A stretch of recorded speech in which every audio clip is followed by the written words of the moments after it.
Short today as the President is beginning some signings at the White House and the Oval Office. We don't want to conflict, so forgive me in that regard.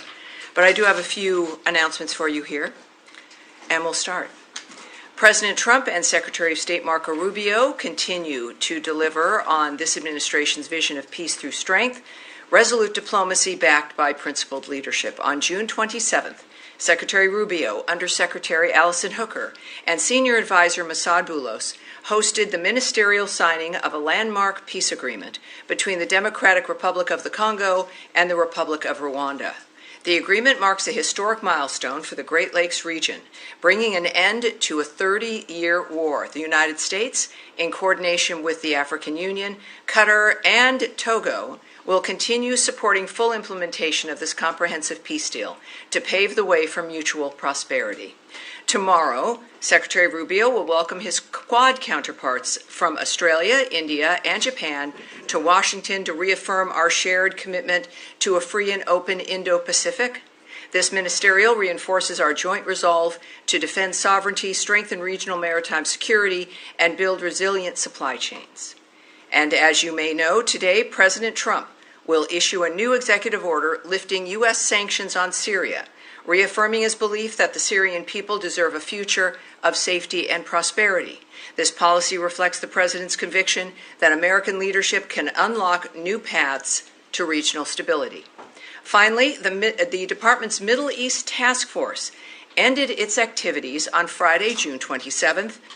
U.S. embassies and consulates throughout the region are open and providing routine and emergency consular services. The department also continues to share information and updates with U.S. citizens affected by the conflict.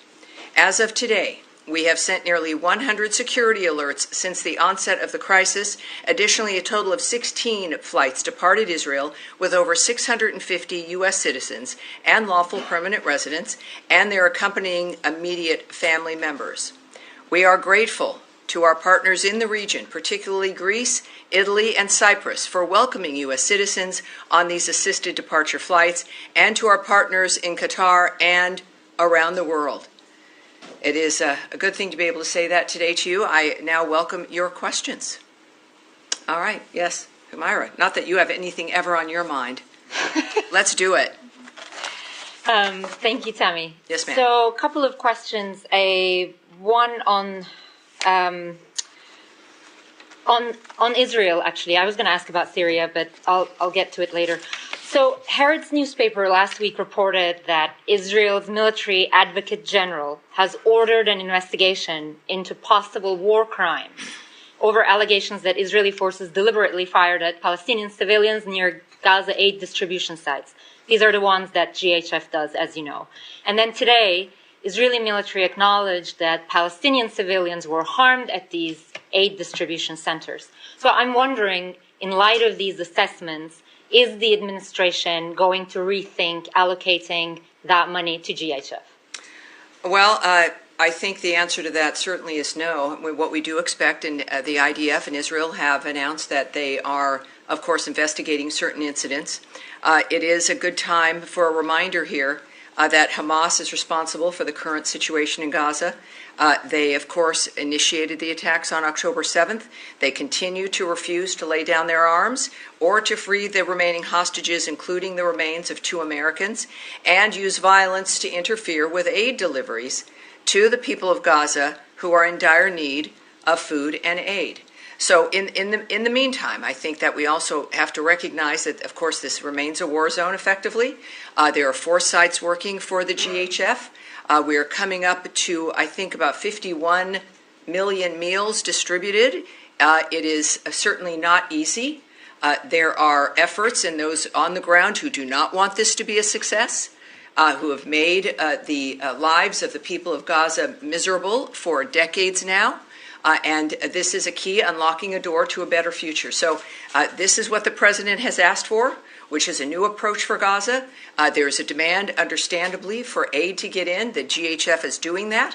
And as we also, of course, decry loss of life and the violence that it continues, But that's why we do what we do, and we continue to work for a ceasefire as well. Yeah, I understand all that. A quick follow-up on that. I completely understand what you're saying.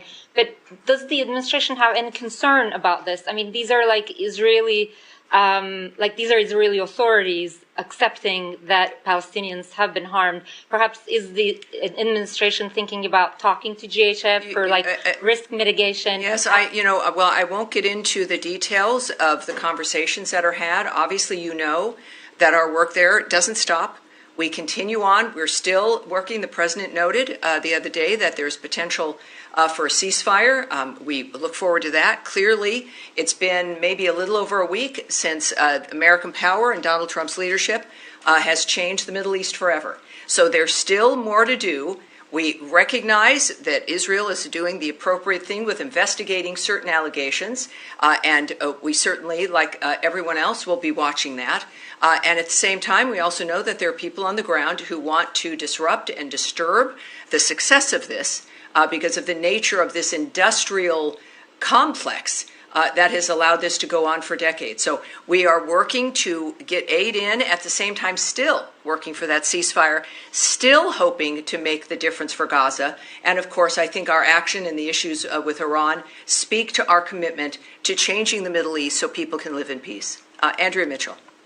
Thank you so much. A related follow-up, acknowledging that obviously Hamas started this on October 7th and broke the ceasefire and are still holding hostages.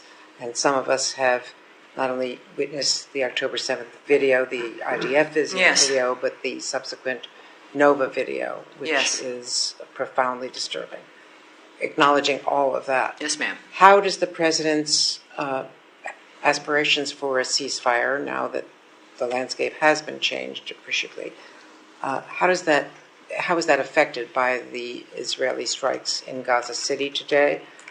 How does he view any of that with alarm? Are there conversations with the government of Israel? I would caution that with reports from the area that we in fact honor the fact that there are investigations and to wait for actual facts. That I think will be very useful. Again, at the same time, we know the president has an excellent relationship with Bibi Netanyahu, that we in fact have made a commitment he has from the beginning of this administration to change that environment. And it's that commitment remains. Certainly, we know the story is that 51 million meals have been distributed through the region, through Gaza. We also know the president has called for new ideas. This is part of that. And the regional partners are acting on that as well. We know this can't continue. Israel is an ally of ours. We, of course, I'm not going to discuss or presume to know the conversations the president's having. That is his prerogative. May I just clarify? Yes, ma'am. I may have been imprecise. I was not referring to any strikes on the food delivery. I was referring to separate strikes that have been reported in the north, in Gaza City, that resulted in several casualties. Well, again, this is a war. This is a war zone. Hamas has still not put down their weapons. We had a ceasefire, which they violated, and refused to engage in another one. We continue, despite all of that, to get another ceasefire, but the ceasefire was broken by Hamas. It's a war. If to speak about the specifics of what Israel is doing, I would direct you to the Israeli government, and I think it's important to recognize that this is a process that is ongoing. Our role in this is to help ease the suffering as much as we can, and certainly part of that is going to hopefully get a ceasefire. The president is optimistic, and so we will be as well. Matt Lee maybe has a question. Sure. Thank you, sir. Yes, I do. I do want to ask about Syria, but first I just want to get very, very briefly. I might want to go on and on, Matt. I don't know. How do you decide? Well, my question is going to be very, very brief. Oh, all right. Yes, How do you decide when it's okay to speak about revoking someone's visa? Because for years and years and years, decades in fact, in covering this building, it's always the mantra has been visa records are confidential. Mm-hmm. And yet we have a situation where an entertainer in the UK has had his visa revoked very publicly by the Deputy Secretary of State in a tweet, retweeted by Secretary Rubio and confirmed by other officials. So what's the deal with this law? Does it not really apply unless you want it to? unless you don't want to talk about it? Well, yeah, I can't speak to the decisions at the times of when to discuss something of this sort. What we do know is a very public dynamic with individuals. We have a very public policy and procedure and process now that we're discussing regarding national security and how we are handling the visa process. In this particular case, of course, what you're referring to is the tweet from our Deputy Secretary of State, Christopher Landau, that the State Department has revoked the U.S. visas for the members of the Bob Villain band in light of their hateful tirade at Glastonbury, including leading the crowd in death chants. Foreigners who glorify violence and hatred are not welcome visitors to our country. Now, we've stated that when it comes to how we vet people, if they are going to be coming here to be helpful, to be nice people, to be great tourists, or if they're coming for other reasons, that every sovereign nation has a right to decide who's going to come to this country. So we've been public about that standard. And this was a very public event that violated, as you've seen from the Deputy Secretary's tweet, that very basic standard about the nature of who we want to let into the country. That's all right. It is important the American people support us taking care about who comes here. And I think his tweet and the Secretary's language and his approach on the policy speaks for itself. Okay, so it's basically, if it's a public kind of facing thing, then I didn't okay say that. I with- said in this case that's what has occurred. And I think that it's the policy certainly is clear for individuals, but when we're thinking about the nature of the policy itself that has been publicly discussed, they chose to do so this time. And then just also very briefly on Syria, there is this, as you mentioned, the president's going to be signing this executive order Correct. shortly in the next 10, 15 That's minutes or so. Can you give us an idea what the State Department component of the impact of what this will do? What is state? Because I know it's Treasury and Commerce Right. all involved. So what happens at the State Department after this EO is signed? Well, it is sanctions and aspects like that, of course, belong to the Treasury. A lot of people don't know that they're the ones who manage that with the application, the nature of what occurs. I will repeat what my colleague Caroline said just a little bit ago about this event. The president is going to sign an executive order to terminate the U.S. sanctions program on Syria, and this is in an effort to promote and support the country's path towards stability and peace. The order will remove sanctions on Syria while maintaining sanctions on the former President Assad, his associates, human rights abusers, drug traffickers, persons linked to chemical weapons activities, ISIS members and their affiliates, and Iranian proxies. Again, this is an action that the president has promised and shocked the world within Saudi Arabia, because when he first announced this plan, he is committed to supporting a Syria that is stable, united, and at peace with itself and its neighbors. So in this particular application, of course, this is about the Treasury, it's about the White House, and certainly our special envoy, Ambassador Barrack, and his now application and work getting that country back on its feet. All right, Sean. Can I go back to the music a bit? Yes, sir. On Glastonbury, just getting to the decision to revoke the visas, members of this administration, particularly the vice president, have been very vocal about free expression, saying that even if things are hateful, particularly the vice president took to task Germany and to a certain extent the UK, saying that there are laws that prohibit hateful content and insults, that those are inappropriate. What's the difference here? I mean, I'm not justifying, I'm not supporting the Bob Dylan as a band, but why is it that this speech is out of line while you have there's at the same time a push to not to outlaw free expression elsewhere when it comes to insults? Right. I think that, again, this is not about the nature of a concert, I suppose, but it really is about our standards, about who we let in the country. That we're not telling people what they can sing about or what they can say. It's not involved here at all. They obviously felt free to say what they were saying and chanting at Glastonbury, and they can do that. And we can do what we do. So it really is about the issue of national security, about issues of violence, the increase certainly of anti-Semitism, but of terrorism in general.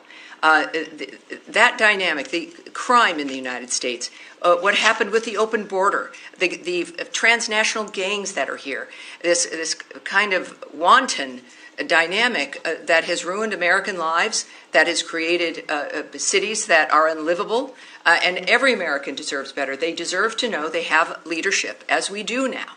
And that's why they voted for Donald Trump, was simple, basic law and order, respect for your neighbor, and if you're coming to this country, respect for the people who are here. So I think that when we think about why you have a visa system, which is in part to vet and to stop and to ask questions, is to take that seriously. Well, can I just pursue that in one other case of free expression? Hungary, Prime Minister Orban, who of course is a close ally of the president, tried to ban a pride parade this weekend. Tens of thousands and hundreds of thousands of people came out. Does the U.S. have a view on that? Do you think that it's justified to ban an LGBTQ pride parade? Well, when the vice president or any of us speak about the nature of policy, or I think what's important regarding freedom of expression, that's our plan and what we feel is important to convey, and then what countries do is their business. Events happen all over the world, as we know, every day, which the United States has no comment about. And we have nothing to add on this matter. But again, I think it's about what what countries do, the choices they make with their nations, and what citizens do and how they respond to that. With respect, I mean, the U.S. did criticize the UK over bans on anti-abortion protesters. Mm-hmm. Is there any contradiction and not? Well, again, I'm not going to speak to individual situations or instances or comments that are made. Again, we have events that happen all the time all over the world, which might be worth commenting on, but we don't comment on all of them, I think, for a very good reason. Yes, sir. On events happening all over the world, in Nigeria recently, more than 200 people were slaughtered earlier this month in a series of attacks on Christian villages by Islamic militants. Some 6,000 were displaced.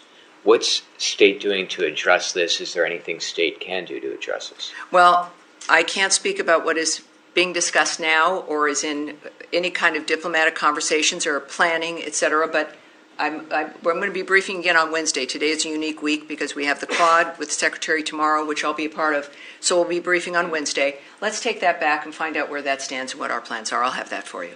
Yes, sir. Thank you, Hamid. We'll move to Ukraine, if I may. Russians are stepping up their air attacks on Ukraine, which happen to be larger than ever before. The president on Friday addressed the Ukraine issue, and he said that Putin, quote-unquote, respects our country again.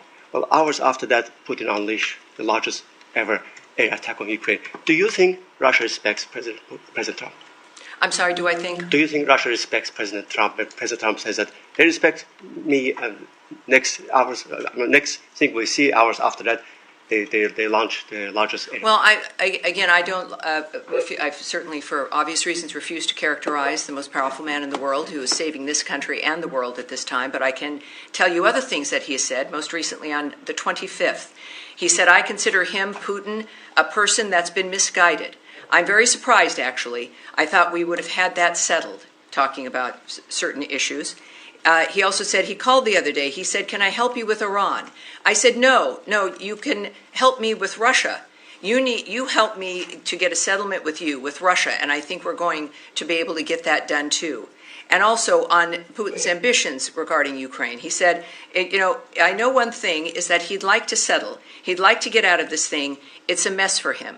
So the president, in negotiating and dealing with some of the worst conflicts, certainly that we've ever had, the carnage that is going on. The president is the one person who's been able to bring everyone to the table, who's willing to talk to everyone, who has the power of the United States at his back and the support of the American people.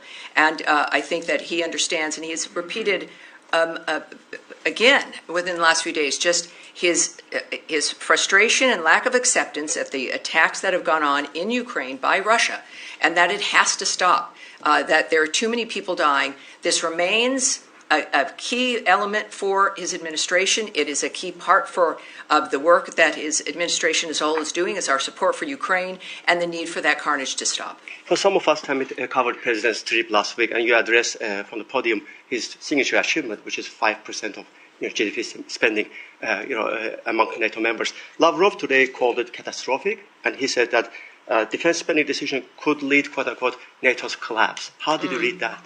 Yes, I'm not going to speak to that, but what we do know is what apparently bothers Russia is the fact that NATO is going to be strongly returning to its original roots of being a deterrent. And that is what NATO's job has been. The advancement of their commitment to defense is remarkable, and not only we of course support NATO completely, and their role is imperative for a safe and stable Europe, and that's the point. Being a deterrent, this kind of defense spending helps them achieve that.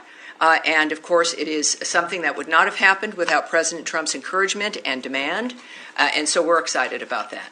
Yes, sir, in the back there. Thank you very much. Two quick questions. Some regional sources said this week or next week, the U.S. representative to Syria will meet Mazloum Kobani and Prime Minister Masroor Barzani in Erbil.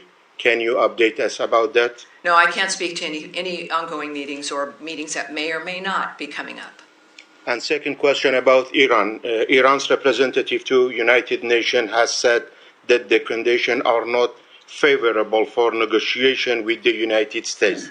What is your response to this statement, and what is your message would you like to send to the Iranian people? Well, to the Iranian people, of course, as we've always been saying, is that every country is in the hands of its own people. When it comes to what Iran's leadership is saying, of what's left of it, the president's words and the president's position is the one that prevails here. It is his guiding hand, and he has been very transparent about his opinion, his desire for Iran to move into the normal order with countries, but also his awareness that, as he has stated, that he continues to be willing to do whatever is necessary to make sure there's peace in the region. And now this is the unusual point because of the president's schedule. It is 30 past the hour. I'm going to wrap it up today, but I will see you again on Wednesday. And you know how to reach me here. I think I've got an email. All right, thank you, everyone. Have a great day. I appreciate it. Thank you. Thanks for your patience.